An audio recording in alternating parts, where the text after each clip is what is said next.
It's a Thursday afternoon, and as usual, we do bring you the National AIDS Council HIV and COVID-19 webinars.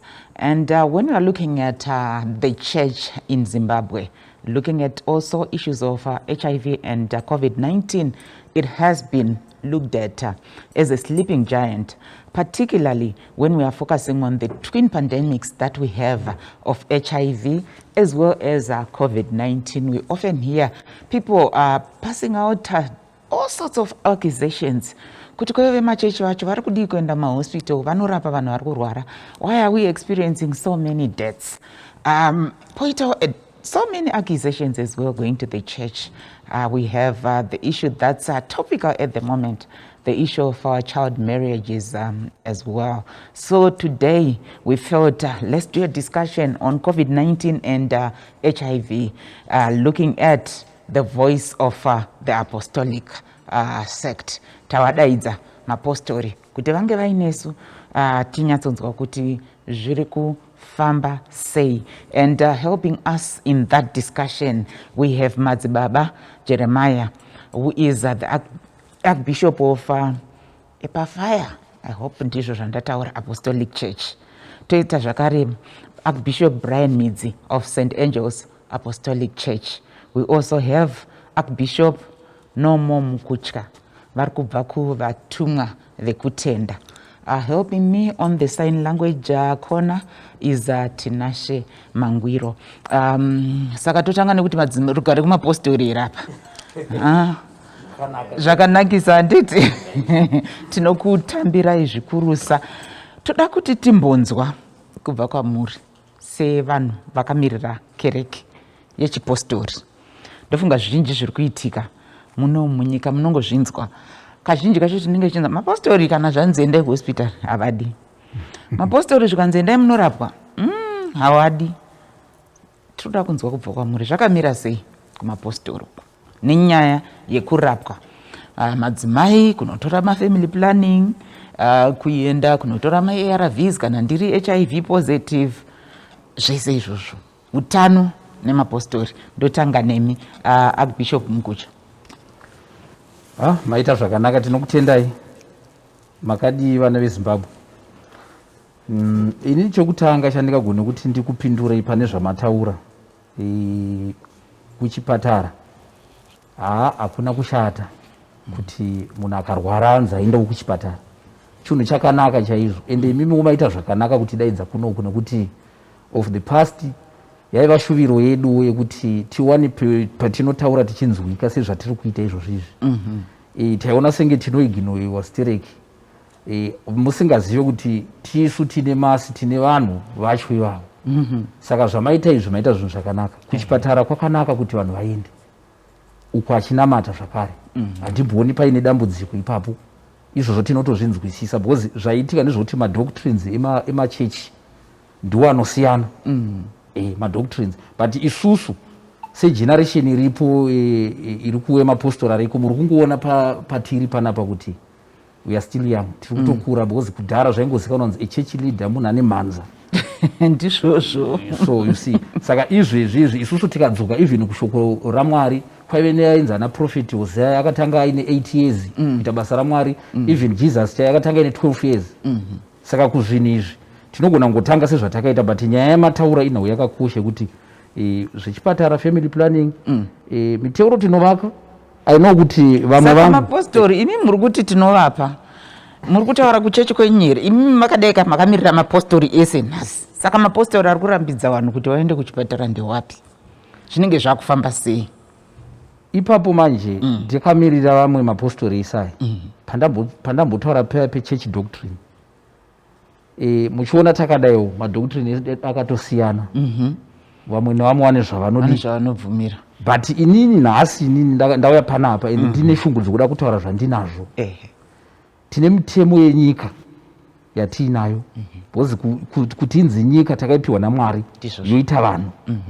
Kuti tirarame tisina mitemo, kana mhuka dzitorina nekafuti dzotorarama dzitoziyana kuti vana shumba vanogumira uko vanogumira uko. Saka isusu tiri kuti isusu tine mitemo yenyika. Madoctrines edu dai aita seanofambirana zvakare tichitarisawo even constitution yenyika chaichaio. Ndoona sekuti tingabatsirike semachurches ese. Madzibaba Jeremiah Gainboya kwamurimi kwenyu zvakamira sei nyaya yekuti semapostori madzimai oenda family planning, kana varwara vanhu ngavaende kuchipatara vanorapwa, zvakamira sei kuchechi? Notanga nokukwazisa muri yeZimbabwe nemitete muri kundibvunza.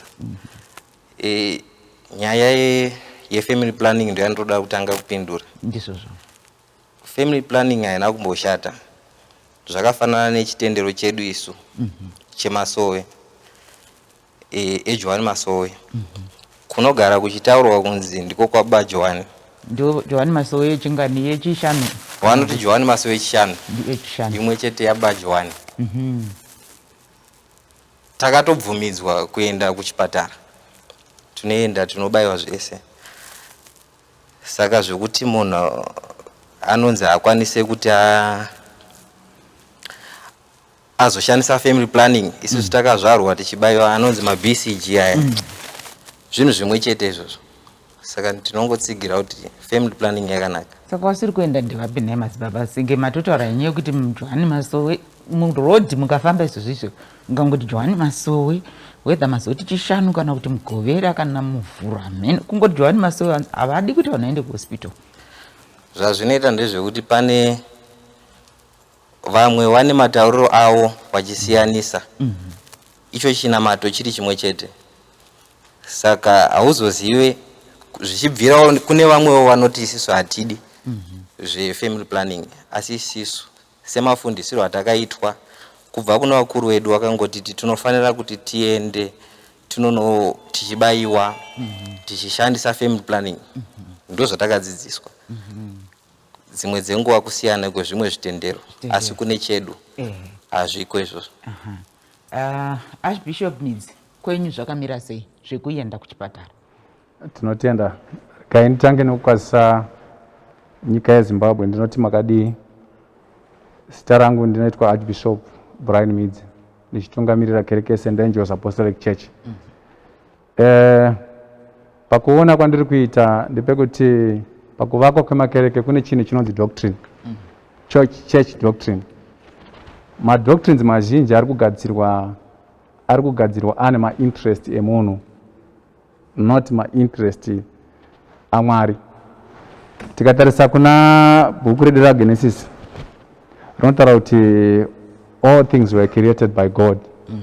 Zvareva kuti nenjere dzine vanhu dzekuti pazove nana chiremba vanogadzira mishonga nezvimwe zvinhu zviripo, injere dzaMwari sekuona kwangu. Hazvina kusiyana nevanhu vakagadzira ndege kana vakagadzira motikari, injere dzaMwari dziripo. Saka dambudziko ravepo randinoona nderekuti vanhu vari kutungamirira makereke vanoramba zvipatara inhau yekuti njere dzavana nadzo ndidzo shoma, havana zivo. Dzimwe dzenguva ndiri kuona sekuti pari kukundikana kuti taifanira kunge tine kana bandiko kana board rinotendera kuti munhu asati atenderwa kuti aunganidze vanhu vakawanda pave nemaguidelines anodiwa kana zvinhu zvinotarisirwa kuti since ari munhu akutungamirira vanhu vakawanda tinotarisira zvakati nezvakati nezvakati nezvakati nezvenyika. Saka dambudziko riripo randiri kuona riri kutangira kumutemo wedu wenyika mukuru unonzi constitution, the Constitution of Zimbabwe, amendment number 20 of 2013. Ndo yakapa mukana kuti kune munhu wese anokwanisa kuti kuvhura chechi anokwanisa kuita. Chinamato chakatenderwa kuti chinokwanisa kuitwa nemunhu wese, zvisinei kuti une chinhu chaunokwanisa kuita chinochengetedza upenyu hwavanhu. Saka nauyo semaonero angu ndaifungidzira kuti dai taikwanisa kuti vanogadzira mutemo wakatibatsirawo poiswa mutemo une minimum mandatories anoti kuti pave nechechi inofanira kunge nezvakati nezvakati nezvakati nezvakati, nokuti kana vanhu vakatenderwa kuti vaite vanhu vachinzi namatai sezvamunotenda, nokuti chinamato chitenderano zvinhu zvandinotenda inini kuti zviriko kana kuti hazviko. Saka muchiona kana tikaenda kuRoma vana manamatiro avo, tikaenda kuAnglican manamatiro avo, tikaenda kumapostori kwedu isusu vanamatiro, zvinhu zvinotendwa kuti nevanhu kuti ndo zvatinofanira kuteedzera. Saka pakutendwa kwazvo hazvitangi nevanhu vese, zvinotanga naFounder. Vamwe vanozotevera mumashure nekuda kwamatambudziko avanenge vanawo. Saka nauyi kuti pase semaonero angu ndinofungidzira kuti dai vanogadzira mutemo wakatibatsira pove nezvinhu zvinotarisirwa zviri minimum zvinoti kuti kereke ivakwe vanhu vanofanira kunge vachitenderwa kuenda kuzvipatara, vanhu vanofanira kunge vachitenderwa kuita zvakati nezvakati nezvakati. Isusu kwedu kwandinonamata St. Angels Apostolic Church takatenda kuti chipatara chiriko nokuti tinoziva kuti zvinhu zvese zviri panyika zvakasikwa naMwari. Hapana chakarambidzwa chiri panyika, chero tichizviita zvichikwanisa kutichengeta zvine kodzero yeupenyu. Saka ndo maonero angu inini kuti mutemo ndo wandiri kuona nge mutemo wedu isusu une maluposi akawandisa. Saka nauyoyo kana vemutemo vanogadzira mutemo vasina kutibatsira hatikwanise kuikunda. Uye mutemo wachona maonero angu ndewekuti paunonyorwa pacho unofanira kunge uine mukana wekuti munhu akanganisa ngaapanishwe. Izvo zvinotaurika. Munoona dambudziko ratina nderekuti taedza nenguva yakawanda nyika yambozama kuti igadzirise nhau iyoyo yekuti vanhu vaende kuzvipatara vanobayiwa majekiseni vaite sei, asi kuna vamwe vanhu vanenge vachiti hatikwanisi nekuti mweya mutsvene waMwari uri kuti zvakati. But dambudziko racho nderekuti vacho vari kutumwa nemweya mutsvene wachona ndo vari kutanga kufa.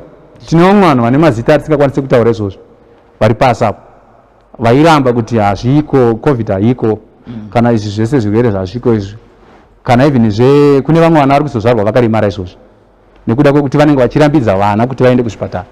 Saka ndikuona sekuti mutemo wenyika ukagadzirwa uine mapunishments ekuti pakasaitwa zvakati panofanira kunzi zvakati. Saka dambudziko ratina nderekuti mutemo uripo izvozvi unongoti munhu wese anotenderwa kuvaka chechi yaanoda, hauna kuti yakazomira sei hazvina kutaurwa. Saka vachona vari kurambidza vana kuzvipatara hatina zvatogona kuvaita, uye nyika haina zvainogona kuvaita, kana mutemo hauna zvaunogona kuvaita nekuti hapana mutongo. Ndo mazwi angu. Ndachidambobvunza pamuri vatatu pane vanobva kuchechi inopumidza iya inoita zvokuti barika kuroora vakadzi vakawanda. Nesi hamusive iyoyo? Kwete hamusive. Zvakanaka. Aiwa, ndatenda. Then kana takuenda pane yekunzi iyo chirwere chauya ichi cheCovid-19 muri kuziva kuti rova kwachaita. Hanzi vechechi wangu vari kutaura kuti aiwa ichi hachisi chirwere ichi chekunzi virus, chabva kuna Satani ichi, saka chinongoda kukundwa nemuteuro. Ngatinamatei zvese zviri kutaurwa izvi musazviteerere. Zvekunzi musaungane sevanhu musazviteerere, kunyanya mapostori hanzi ndimanga muchitonyanyawo magungano aya. Zviya zvekutongoti mweya mutsvene unenge unesu, hakuna virus inotibata. Kana mask nhasi makadzipfeka, asi zvanzi kana vanhu vachitaura unongonzi maconspiracy eCovid kana maconspiracy emapostori futi, asi munobva mata siyai zvimaski zvenyuko pakarawa hapasvikwe nemaski. Angel Gabriel ndiye anenge akakuchengeta. Toda kunzwa, ngatitangei nemi Archbishop Mkucha, zvakamira sei ipapo? Ndingati izvo zvirwere zvese tine belief isusu sevanamati kuti zvinobva kuna Satani. Asi ndiri panhau iyoyo ndinovimba kuti takava nekuona kwete kunzwa, takaona izvozvi totoriwo neshamwari dzakatotorwa nechirwere ichi.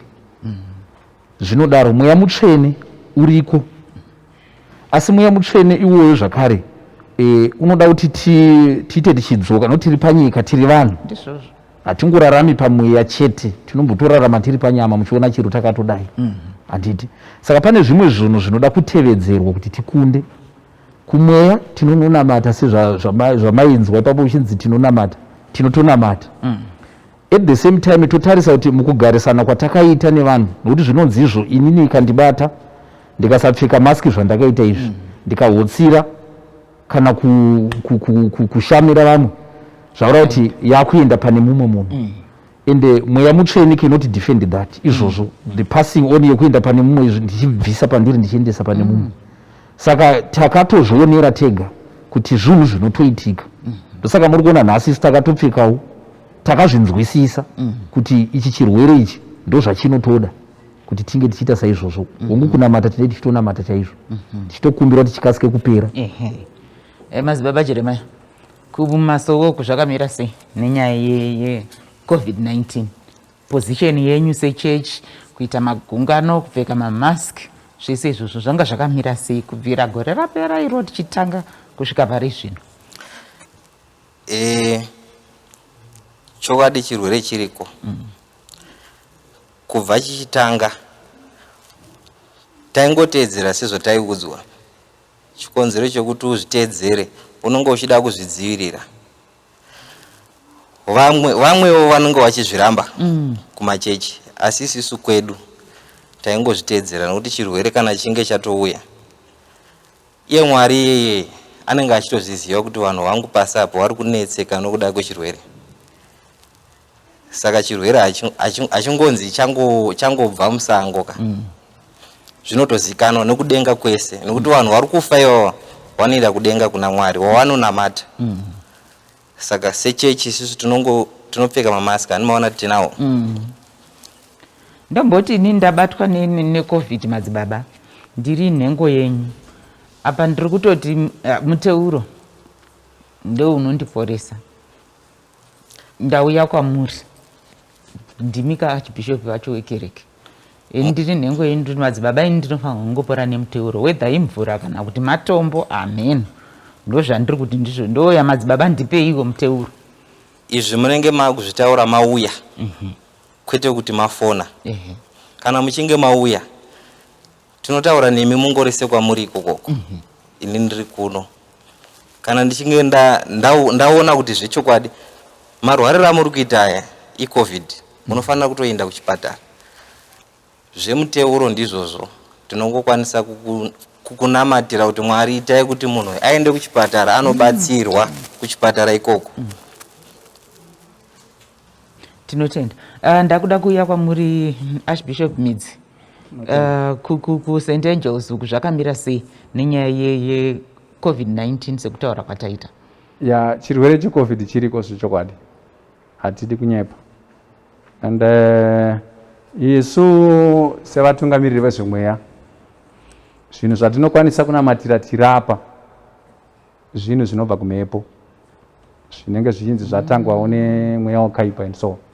Ndo zvipi izvi? Ndo zvatinokwanisa kunamatira. But paongororo yatakaita isusu yandakaona ndikaita. Zvamati munokwanisa ndezvipi zvacho madzibaba nyatsai kuti Archbishop? Tiri kuti kune zvimwe zvinhu zvinokonzereswa nekuti mumusha maybe kune mumwe munhu ashina. Zvakafanana nemweya yengozi yekuti munhu aiswawo mamhepo nezvimwe zvinhu. Zvino takaona kuti chirwere cheCovid chiri kukonzereswa nevirus. And virus chinhu chisingarapwe, chokuti chikapinda mumwiri wemunhu hachigoni kurapwa, chinogona kungodzikamiswa chete. Saka isu nechikonzero chekuti tinotenda kuti chipatara chiriko, tiri kutendera vanhu kuti vanhu vaende kunorapwa, vanhu vanoteswa, vanhu vanobayiwa. Saka dambudziko riripo nderekuti vazhinji vanhu kune vamwe vachiri kuzviramba kuti chirwere chachiko, but zvechokwadi chiriko. Saka isu kwedu tiri kukurudzira vanhu kuti ngavaende kunorapwa, uye nenyika yeZimbabwe nenyika dzose tiri kuti dai vanhu vanga vanzwisisa vaenda kuzvipatara vanorapwa kana vachinge vabatwa nechirwere ichi. Ndine vanhu vandakaona tofunga pakatanga chirwere ichi taiteerera media pakutarika kwazvaita. Kune mamwe mapriest ekune imwe nyika, I cannot mention kuti nyika ipi, vakaenda vakanonamatira vanhu, but all of them vakatsakatika vese. Saka zvoreva kuti achide kunamata, tinonamata hongu, asi kana munhu ave nacho anotonzi ngaende kuchipatara. Kune vamwe vanhu vakaiswa naMwari, zvafanana nevaprofita. Vaprofita vanosikwa naMwari, ana chiremba vanosikwa naMwari, nekuti kuti munhu anzi chiremba injere dziri maari, kuve nesi mukoti injere dziri maari, kuve muprofita injere dzinenge dziri maari, iwisdom inenge yagara mumo. Saka tiri kuti isusu vanhu kana vabatwa nechirwere ngavaende. Uye mamaski tiri kukurudzira kuti vanhu ngavapfeke mamaski kuitira kuti kana vane vasaspread zvirwere. Dambudziko revanhu nderekuti ratina tiri kuramba kudzidzisa vatende kuti ukanzi pfeka mask zviri kuitira kuti uchengetedzwe iwewe kwete munhu akuti pfeka. Ukanzi pfeka it means chengetedzwa iwewe. Saka kwedu tiri kudzidzisa vatendi uye nenyika yeZimbabwe tiri kutiwo vanhu pfekai mamaski muchengeteke imimi, kwete ari kukuti pfeka. Iwewe kunzi pfeka unofanira kupfeka. Iwewe uri kunzi enda kuchipatara kana wabatwa nechirwere enda kuchipatara. Nokuti ukaenda kumunhu waMwari uri kuenda kunomuzadza futi.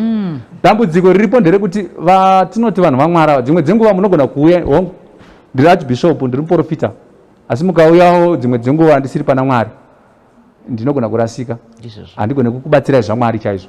Saka tiri kuti dzimwe dzenguva mwano machechi hatichaziva kuti, nokuti machechi emazuva ano mazhinji achona ari kugadzirwa basing on interest yemunhu.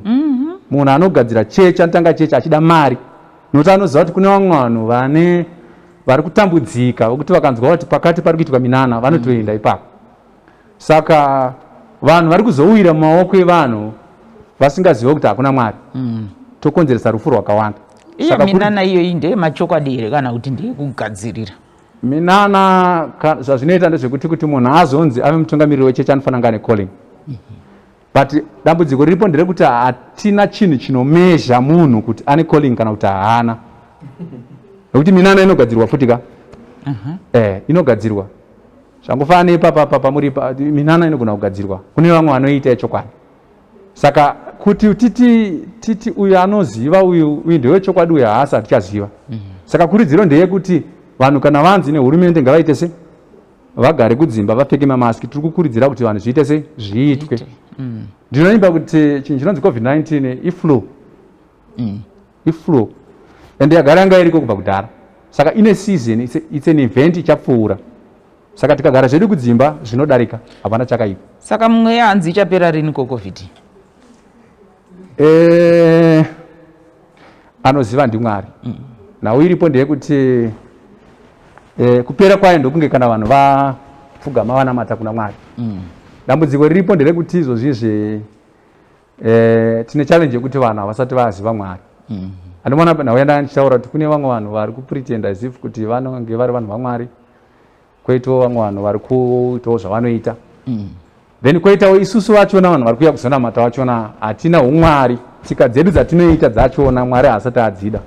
Saka maonero atakaita isusu ndeyekuti chirwere ichi chakauya chine chinangwa chekuti vanhu vazive Mwari.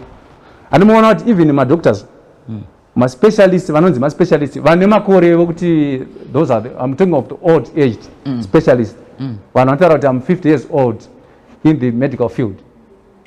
Those people they are dying of COVID. So what does it mean? It means kuti only the creator ndiye ane answer. Asanzi kana tikanyanyotarisa kumachechika ndokuti imi munenge muchizviti ndimi masupernatural zvokuti madhokta anenge achitonzi chii aiwa vatori pasi pedu isusu sechechi. Vanhu vobva vati pati vanhu vechechi vane zvavanombotaura kuti chakazoti kuno gore rino iri kuchafa vanhu vakati kuchazoitika zvakati, asi vakazouya zvinhu izvi zvekuti zvinenge zvakaoma stereki. Wakuvabvunza vati saka ichi chii chaitika senge paCovid vanzi chechi yakabva yanyatsoti zii hapana chata kana kuti chii masekaka hanzi makabva manyatsoti zii. Ndavabvunza kuti saka mumwe yehanzi inopera rini zvikanzi anoziva ndiMwari zvakuita zvokunge zvatinoti rufu runozivikanwa naMwari. Pakaoma pacho munobva mati ndiMwari asi pane zvinenge zviri izi zvinoitika munana izvi ndozvamunomhanyisa. So tinotenda titi regai ndipindure ipapo musati maenda kune mumwe. Haasi machechi ese asingaitwe minana yaMwari yechokwadi. But dambudziko riripo nderekuti tikaverenga kuna vaRoma 13 verse 1 to 2 inotaura kuti munhu wese anofanira kuzviisa pasi pevatungamiriri venyika, nokuti hakuna simba risina kubva kuna Mwari. Vane simba vari kutonga vakaiswapo naMwari. Saka naizvozvo anoramba kuteerera vari kutonga ari kumukira zvakaiswa naMwari uye anoita izvi vane kodzero yekutongwa. Nyaya iripo ndeyekuti zvikatangira kuvatungamiriri isusu tinotenda kuti Bhaibheri ndo chiprofita chaMwari. Saka vatungamiriri vedu vakatiti vharai machechi, tinotenda kuti vakasarudzwa naMwari. Ndo zviri pana vaRoma 13 verse 1 to 2. Tikaramba kuzviteedzera tine kodzero yekutongwa. Saka tichiona kuti mastatural instruments aripo ane mutongo. asi tikapuhwawo mukana sevanhu vamwari vane maspiritual gifts hatingatadzi kunamata tikawana mhinduro inobva kuna Mwari. But dambudziko riripo nderekuti nyika isati yatipa mukana. Isusu tasiyana nevanhu vemacivil groups aya vanoti musati mapuwa mukana papi ndiri kutoziva first lady vachidedzera week of prayer, national day of prayer and fasting. Mukuda mukana wakaita sei? Week of prayer yatakaita ndeye kudai soteteka takaenda tikanonamata asi tainzi tinamate kungonamata chete asi tikapuhwa mukana kunzi vaprofita vari kutumwa naMwari vanonzi vanokwanisa kuuya vanamatire nyika handitika week of prayer yanga yakatogadzirwa itoone maschedules anga aripo kuti zuva rakati tichanamata zvakati nezvakati nezvakati nezvakati asi tikatenderwawo kuti kune vari kutumwa naMwari vanokwanisa kuuya kuzonamata vataure kuti nhau iri kutangira papi iri kuenda kupi iyo chii chinofanira kuitwa. Ndinovimba kuti hatikwanise tine chekuita nekuti isusu matambudziko atinokunda kuvatendi hatikunde nekuti isusu tine simba kana kuti tine maprayer warriors no tinokunda nekuti we have got Christ in us, we have got the Holy Spirit in us. Saka mweya mutsvene uri matiri isusu tikatenderwa isusu nyama dzinotongwa nenyika tikatenderwa nyama dzinotongwa nemutemo wenyika topuhwa mukana tinogona kunamata tikawana anza mana titsvagireyo anza ipapo ndandofunga Zimbabwe ine freedom yekunamata yetinamatireyo mutipe anza ipapo paCovid apa. Ndakuda kunzwa kuchechi makamira sei nenyaya yevaccination kumitezo yekereke?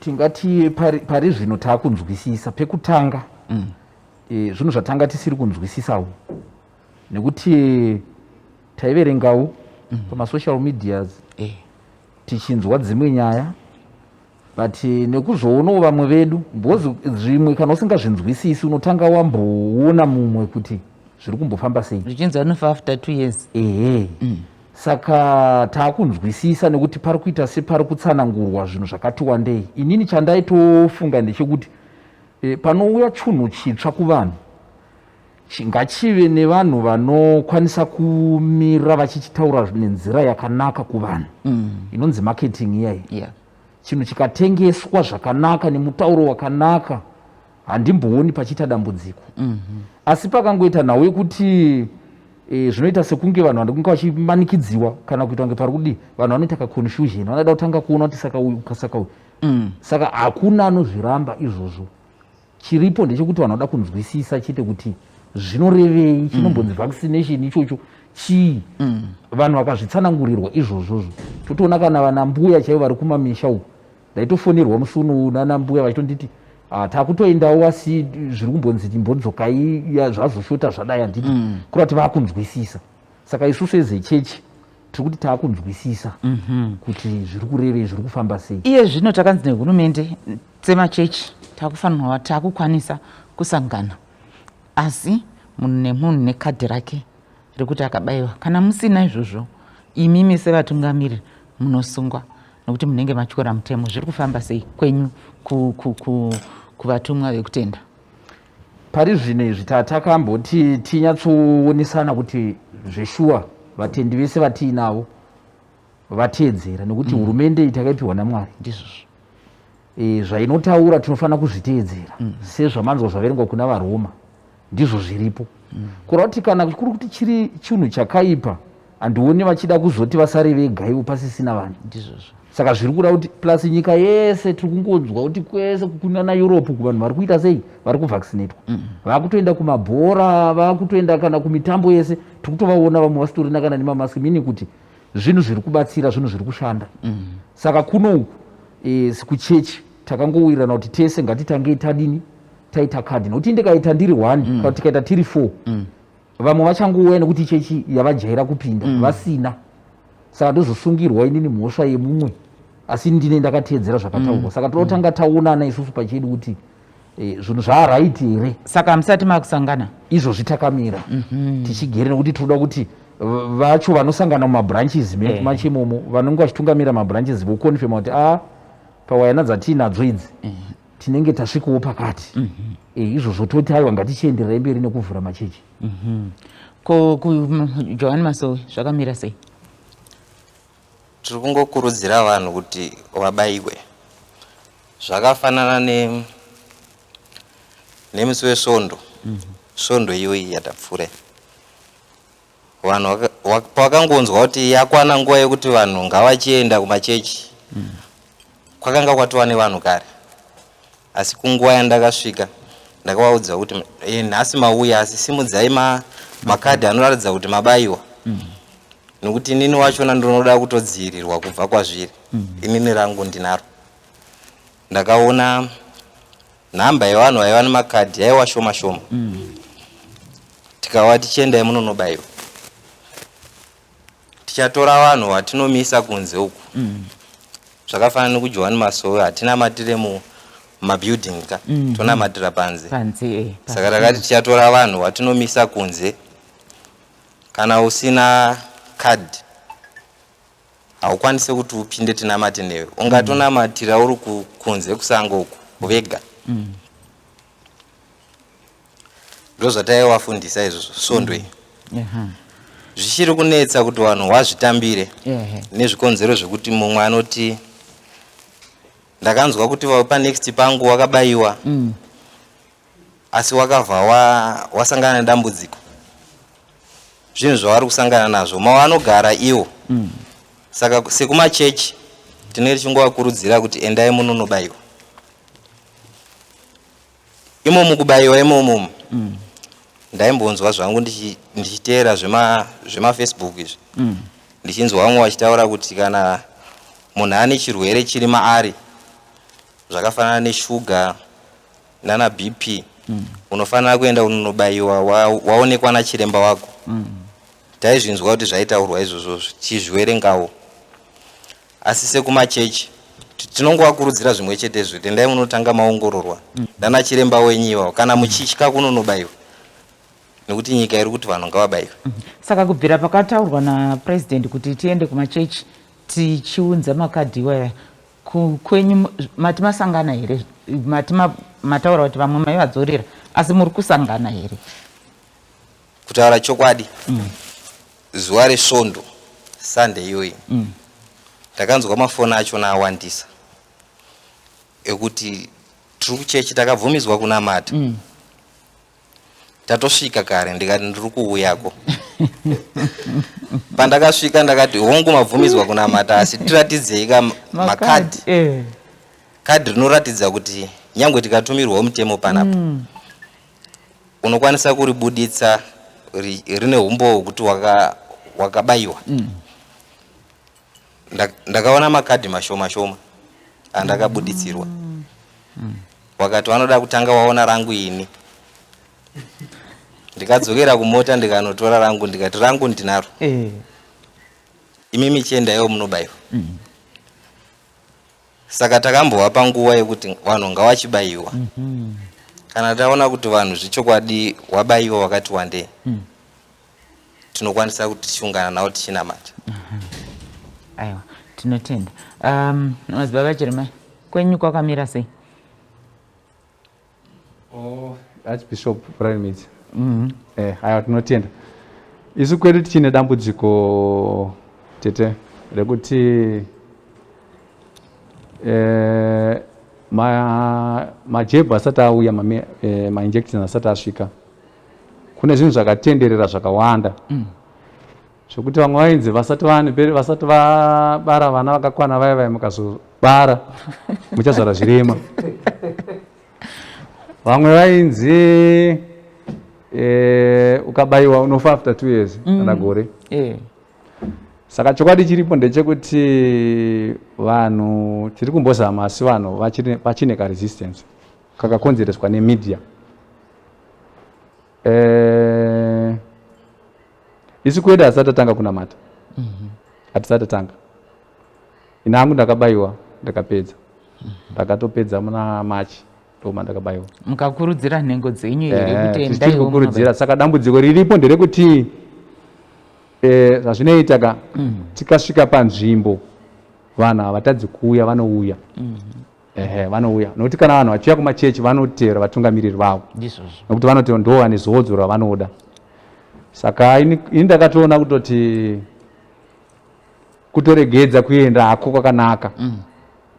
Ndakamirirawo vamwe, ndine utungamiriri hwandakati no tangai matiudza kumabranches kwamuri kuti kune vanhu vangani, namba ngani yaenda yabayiwa, nekuti haizove chechi kai kuti tinoenda kunonamata nevanhu 10 15. Saka kuti vanhu vabayiwa tine kapressure kedu katiri kuisa kekuti imimi kana musina kubayiwa hatiite se hatiuyeko. Saka shoko riripo riri kufamba, tiri kukurudzira vatendi kuti vabayiwe. Asi challenge yandakuona ndeyekuti kune vamwe vanhu vari kunzi hanzi kana ane mimba abayiwe. Koita vamwe vari kuti tiri kuenda tiri kunoteswa but tiri kunzi tine BP yakakura. Zvafanana nezuro ndine vanhu vakawanda vandakaona vaindifonera nevamwe vakauya vaindifonera vachinditi baba tiri kuteswa BP iri kunzi yakakwira, saka tiri kunzi inwai mvura, but pavanotitesa iri kunzi ramba yakakwira, saka hatisi kukwanisa kubayiwa. Toita sei? Toda kunamata. Havasi kunyepera kuti ndine BP pandakasvika ndangotangatanga kuti vari kunyepa here kana kuti havasi kunyepa.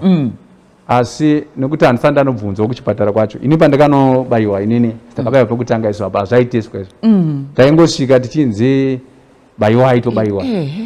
Asi iko zvinezvi handisati ndaziva kuti chokwadi here kana kuti hachisi chokwadi. Saka taitokumbirawo maybe veutano hwachona kuti vanogona kutibatsira. Then imwe issue yandiri kuona ndeyekuti masenders ari kubaya COVID mashoma. Tine vamwe vana genuinely vada kubayiwa vechechi, kwete tukwedu cheteka, but kumachechisi akawanda. So dambudziko riripo nderekuti vanhu vari kubaya vane a limited number yavanoti isusu tinobaya number yakati pazuva.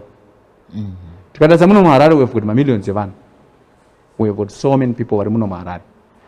Saka ndaifungidzira kuti dai taigona kubatsirwa kuti maybe hurumende yedu yagona kutenda kuti yaidistributa mahealth personnel vauya kumachechi. Voti vatungamiriri vemachechi kana muchida kunamata udzai vanhu venyu vaite se vauye uye vokontrola vanhu vavo maqueues, vanhu vobayiwa. Ndo nyaya ndiri kuona iyo. Saka mamwe maripoti atiri kuona ari kunyanyisa handiri kuona isusu ari kunyanyisa ndeyekuti vanhu vari kuti kuri kubayiwa vanhu nhamba yachona iri kulimitwa. Uye dzimwe dzenguva mishonga iri kumbonzi iri kushota. Ndatombofara pana ndichiona paFacebook pachitonziwo nepamedia yanga ichiti nyika yakawana mishonga yakawanda yekuti vanhu vabaye nemajekiseni akawanda. But dambudziko riripo nderekuti mahealth personnel masenders ari kubayiwa vanhu mashoma. Saka chikumbiro changu ndechekuti dai zvaikwanisika kuti paingonzi machurches uyai muregister, then motiudza masenders amuinawo, maybe towana vanhu vanodistribute vanouya kumasenders. Tongotiwo vanhu ngavabayirwe panzvimbo. Noti vanhu vakanzi uyai kuchechi kwamajaira vanozarazvo. Izvozvo ndofunga kuti zvinogona kutibatsira, but chimiro chiripo so far vanhu havasati vabayiwa. Saka isu hatisi kunamata. Tinotongobatsirawo vanhuwo here and there kutiwo kana munhu akafona tongomutoitawo zvakati nezvakati. Tikatarisa dzimwe chechi dzakaimprovisa vakatanga kuti takuita maonline services, nekuti sekutaura kwamaita kuti vanoziva kuti ichapera ndimwatika.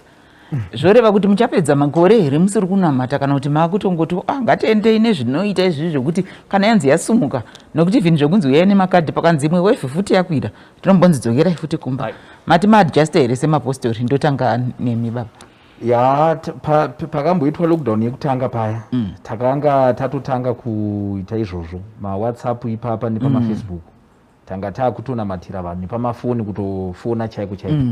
Tanga takutovabatsira pamafoni ipapa. Handiti. Madzibaba? Zvimwe chete. Vanhu pavaitaura zvokuti vanenge vaida kubatsirwa isusu tichinzi garai kudzimba. Taingotaura uno kumafoni tovaudza zvokuita. Tinotenda. Tinotenda. Inini online service chine challenge kuti wangu tiri kuita. Ine tiri kuita online service. But ine dambudziko rekuti mukapinda mukereke online inoitwa nemunhu ane kachikoro mbichana so.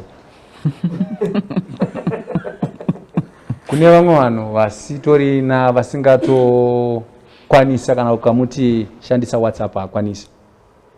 Ukamuti ita zvakati kana kuti munowana maybe YouTube account sechechi hakwanise kupasvikapo.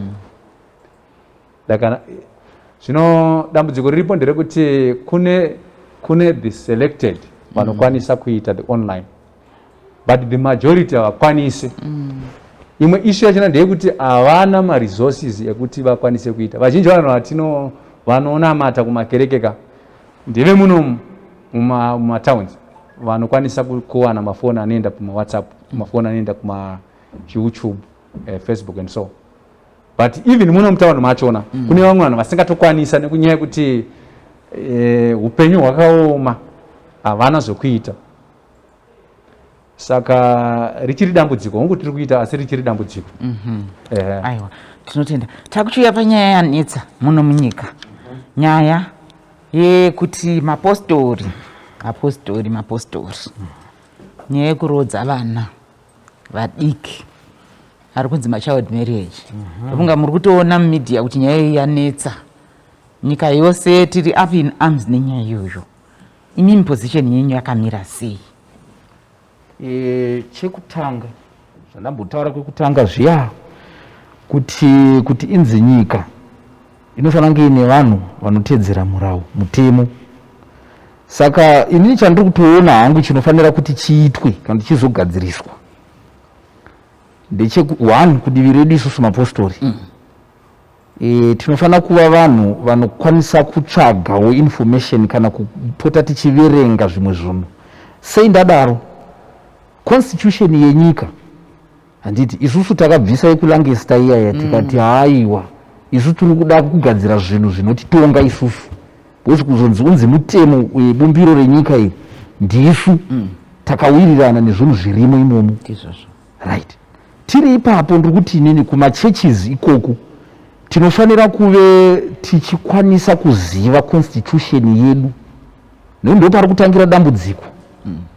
Nekuti tikauya imomo constitution imomo pambotaurwa payo kuchapter 20 amendment of 2013 iyoyeyo tine mamwe masections aripo, like pandakaitawo research yangu zvangu ndichitotarisa nezuro pasection 81 yemuconstitution imomo inototaura kuti every child, handiti that is to say every boy or a girl under the age of 18 years, handiti ndo vanhu vatiri kuti isusu vari pasi ava havatenderwi vana, because tikatarisa definition yekuti mwana child tikutarisa munhu ari pasi pe-18 years.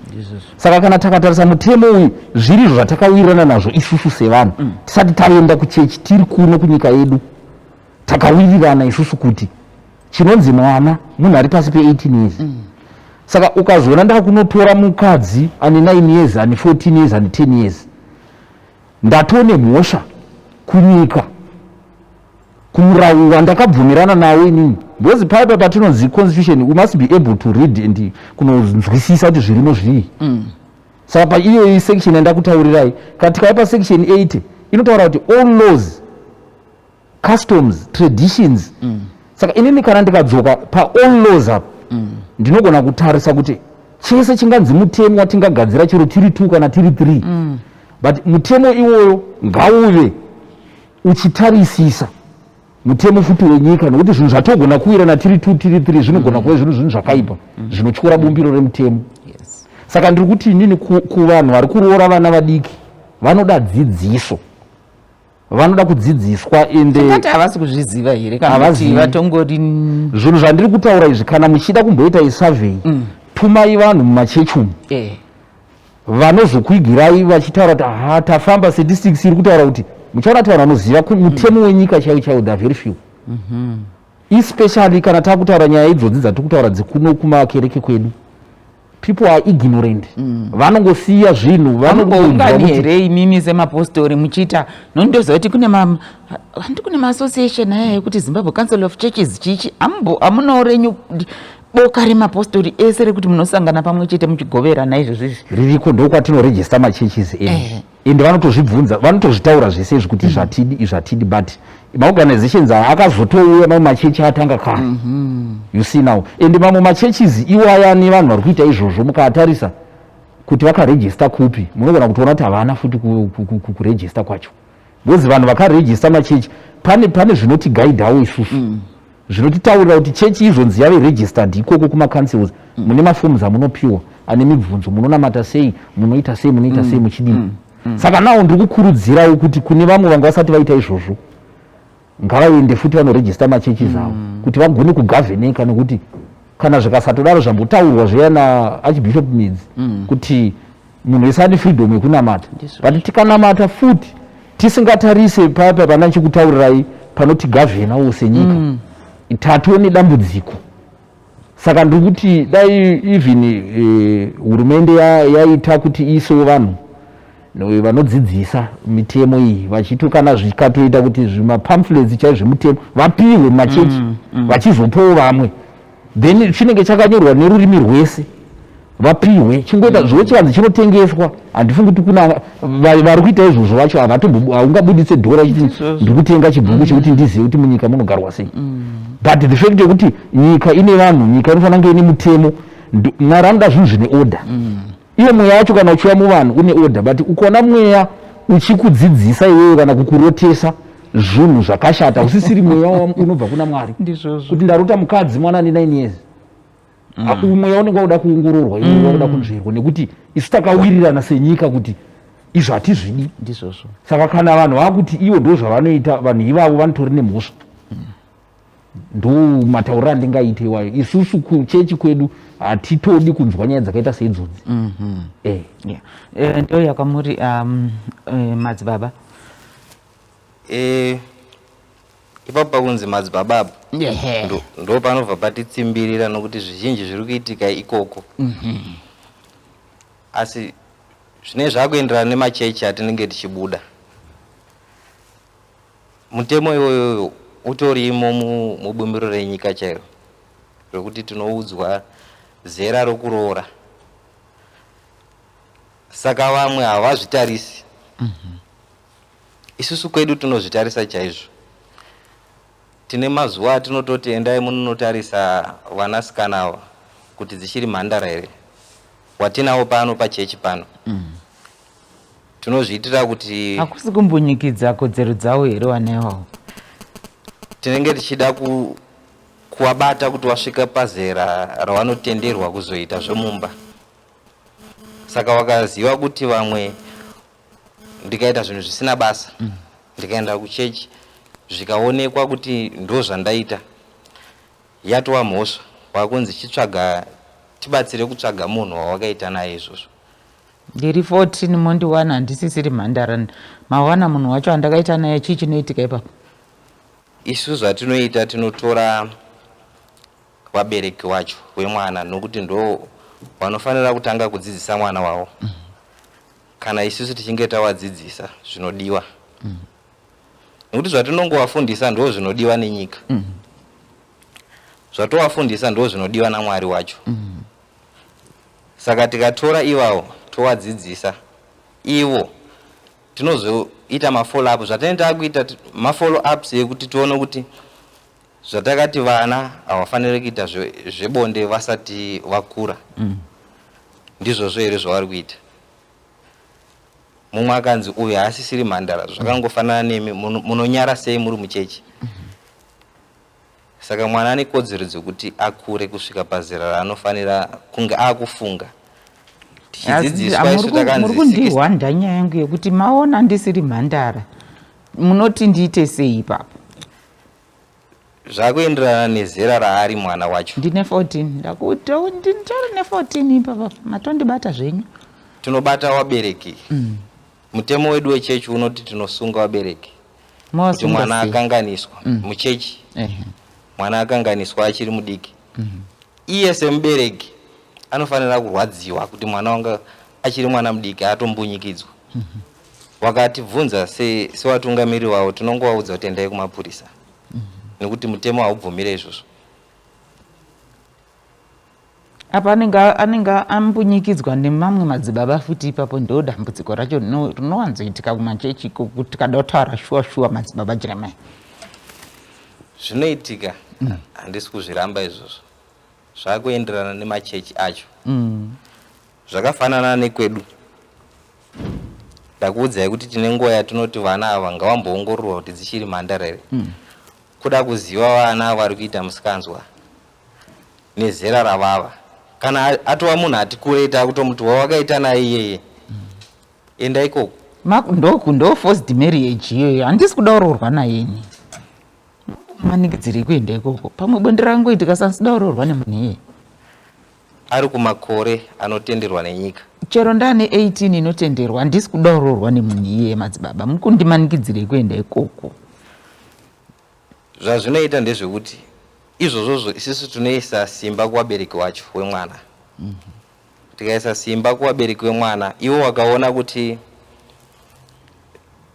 mwana uyu nezera raava nezvawakutaurirana kumba kwavo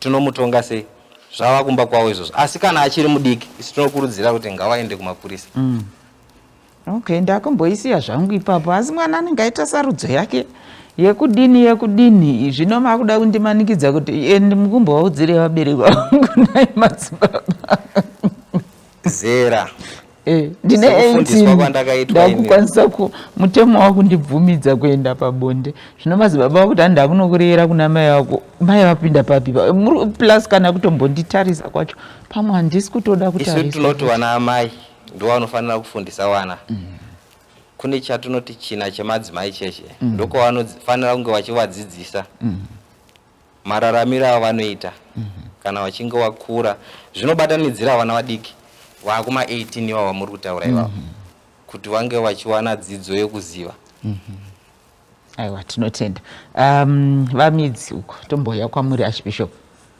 tinotenda nhau yechild marriage ndinoona sekuti inhau iri kutinetsei chinamato chevapostoli nekuti tichine zvimwe zvitendero zvinoti ini ndikada mwana andaona ndinogona kuti kuenda kuchechi ndoti mweya mutsvena anditi kana kuti ndarota idoctrine yechechi zvinhu zvavakatenda zvanambotaura zvezve kuti dai tave maybe board kana tave nemitemo maybe unogavhena kugadzirwa kwedoctrine yechurch maybe kana kweconstitution yechurch because doctrine yechurch rinobva muconstitution yechurch zvaigona kutibatsira saka chinhu chihombe chandaona chinoitwa ndechekuti unotoona kuti anenge ari mudhara ane mhanza mhanza iyi inotouya nekukura haisi yekuti hanzi mari vhudzi rinenge rakutadza kumera nekuti chikafu kana chikadyiwa chichava kamiri saka kunoita mhanza inenge yakakura inyaya yepride but tikadzokera kuna proverbs proverbs 11 verse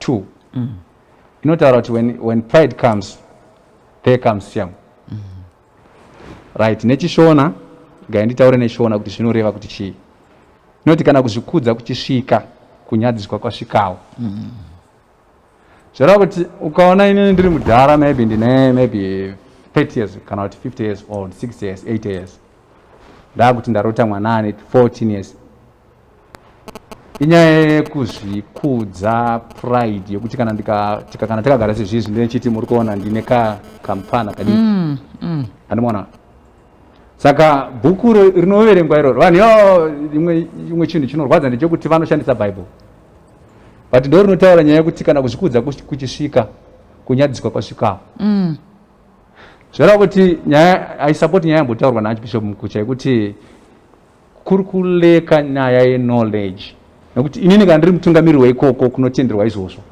handipaverengapo ndinopa jamba uye I will not say anything concerning nyaya yema-girl child marriage because inini maybe ndogona ndine 10 15 10 vana vadiki saka chandiri kuona ndechekuti nyika yedu iri kuleka knowledge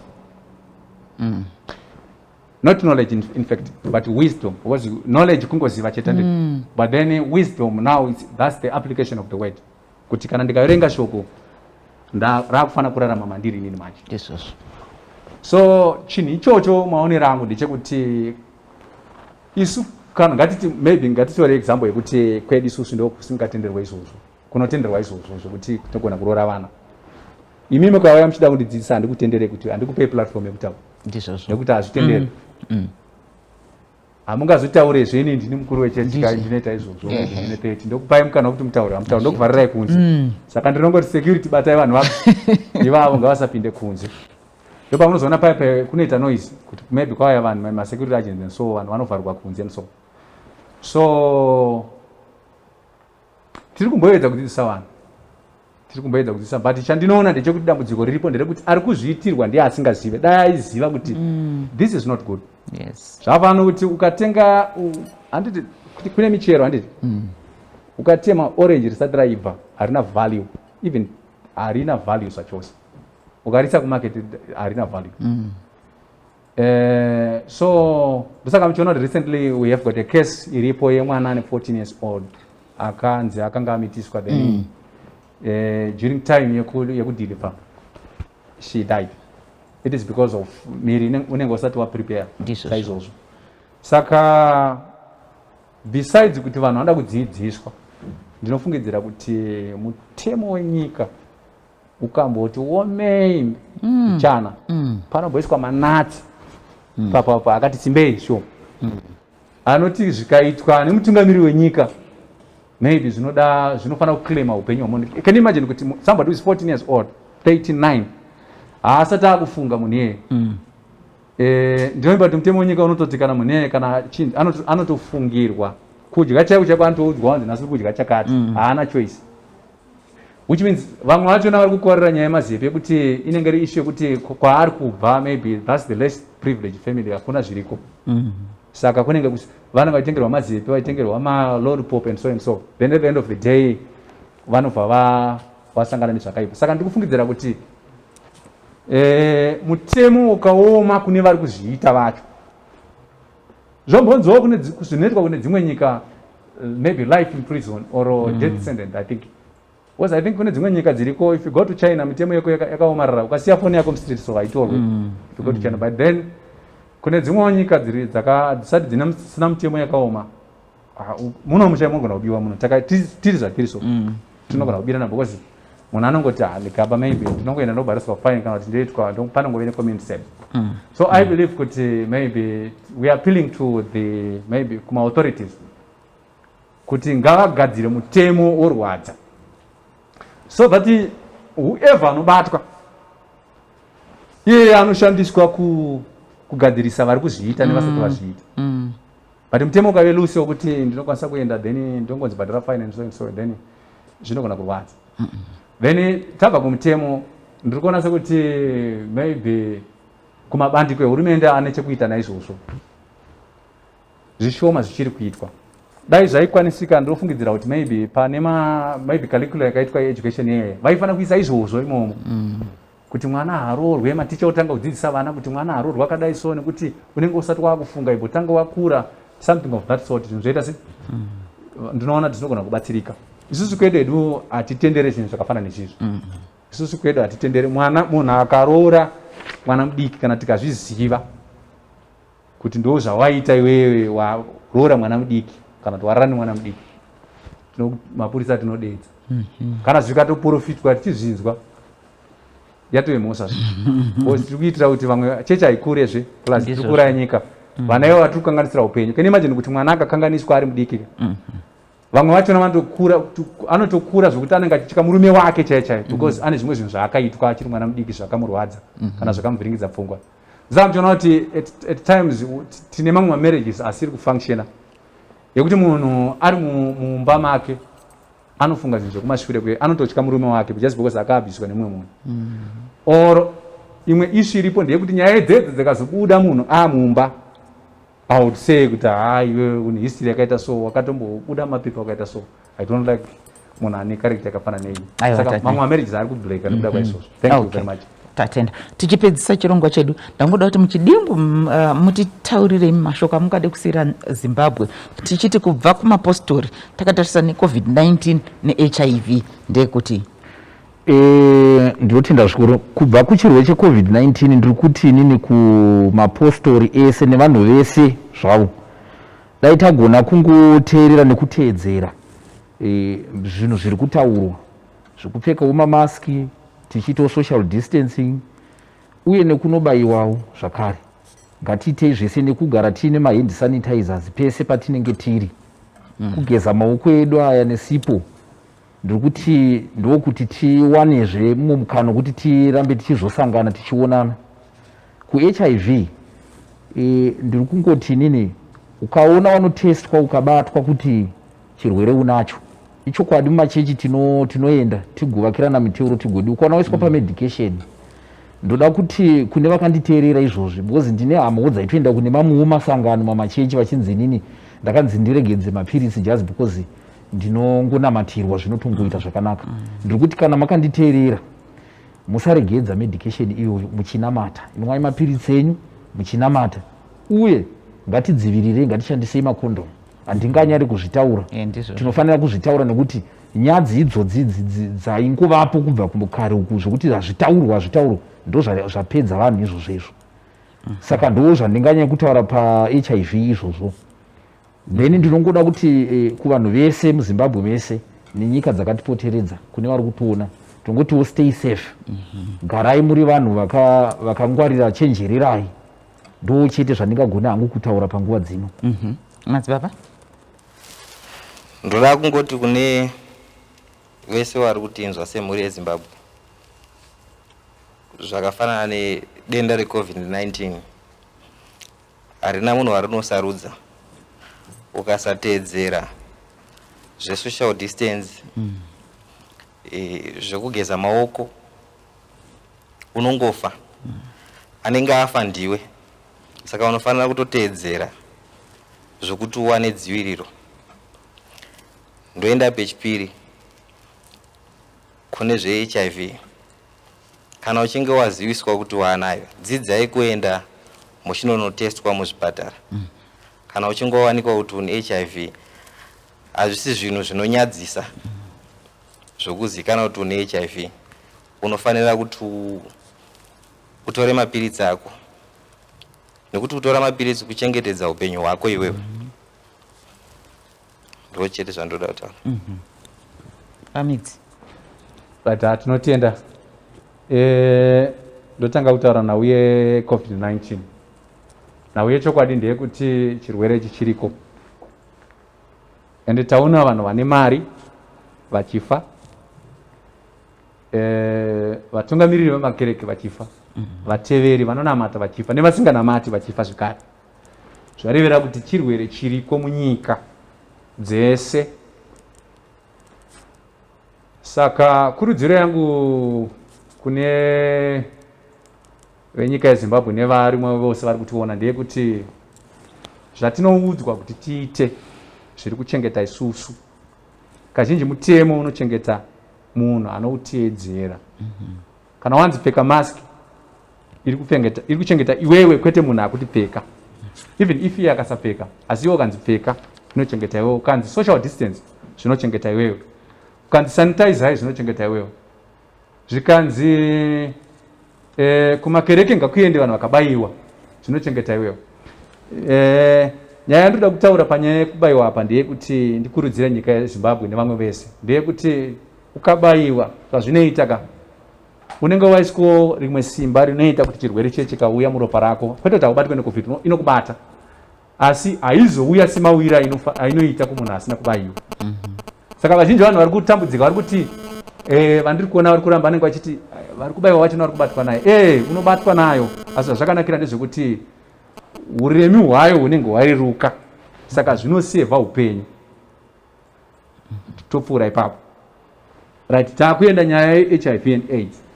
Chandiri kuona dambudziko riripo nderekuti kurudzira yangu ndeyekuti HIV and AIDS inonyanya spreadwa nenhau yekuti vanhu vanenge vasangana, murume nemukadzi vasangana, zvekuchekana nezvigero nemareza zvezvishoma semaonero angu. Saka nyaya yelove, it's about character. It's more than love, it has to do necharacter yemunhu. So the character inotraced back kubackground yemunhu yekuti akamborarama sei and so and so and so. Zvareva kuti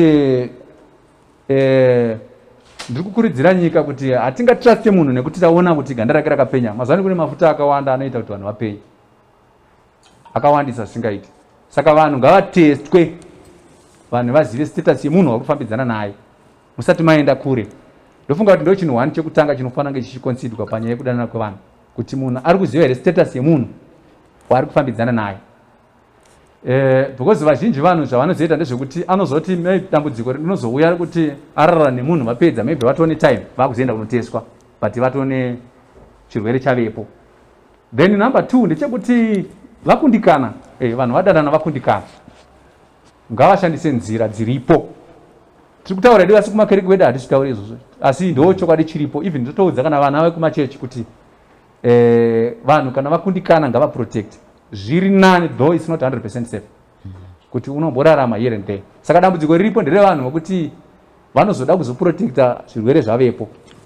Ngatiti maybe chavepo pekupedzisira vanhu ngavatende kuti vanochengetwa nemapiritsi, nokuti kana watadza kuzichengeta obvious wakuda kutochengetwawo. Saka kana wabatwa neHIV chichakuchengeta mapiritsi. Saka nyaya yandakuona imwe yandinokurudzira ndeyekuti kumakereke kwatinoenda hongu vaprofita vanotitungamirira kana vakati chirwere chapera, enda unoteswa,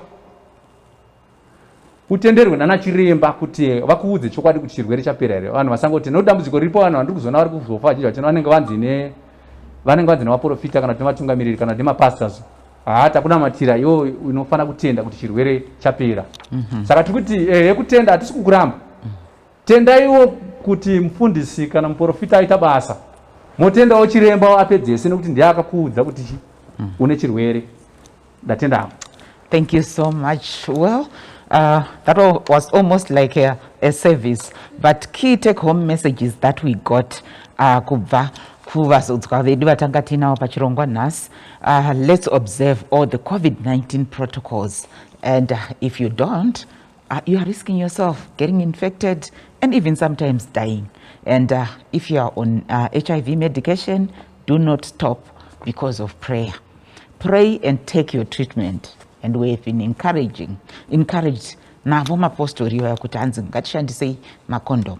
Saka zvazvo kusara tichinyeberana zviya aiwa vataura vega kana chero tisingazvitauri kuchechi, but this is one of our key messages. HIV, as there is nothing embarrassing, hainyadzise kunzi une HIV. Endai kunana chiremba, endai munotestwa, kana mapuwa mapiritsi enyu monwa mapiritsi, musaregedze kunwa mapiritsi nekuti wanzi namuprofita kana kuti naapostol warapwa. Hakuna miracle yakadaro. Those are the key messages. Saka tichipedzisa chirongwa toimbirwa heduzve nevazodzwa vaMwari. Hatingaite mapostori mustudio vagoenda vasina kumbotiimbira azvibude. Saka takatomira kujoinai. Ayo pakanaka. Ndokuvamba. Ababai mama Mwari alright. Rege kunonga chero. Saka vese vanhu vari muno mundaona kuti havana kubvuma, saka rege ndivaimbire bvuma itirurame. Ndizvozvo. Bvuma itirurame kuna Baba, bvuma itirurame kuna Baba, bvuma itirurame kuna Baba, bvuma itirurame kuna Baba, bvuma itirurame kuna Baba, bvuma itirurame kuna Baba. Ya amen. Hallelujah. Hosana. Ai wataimba.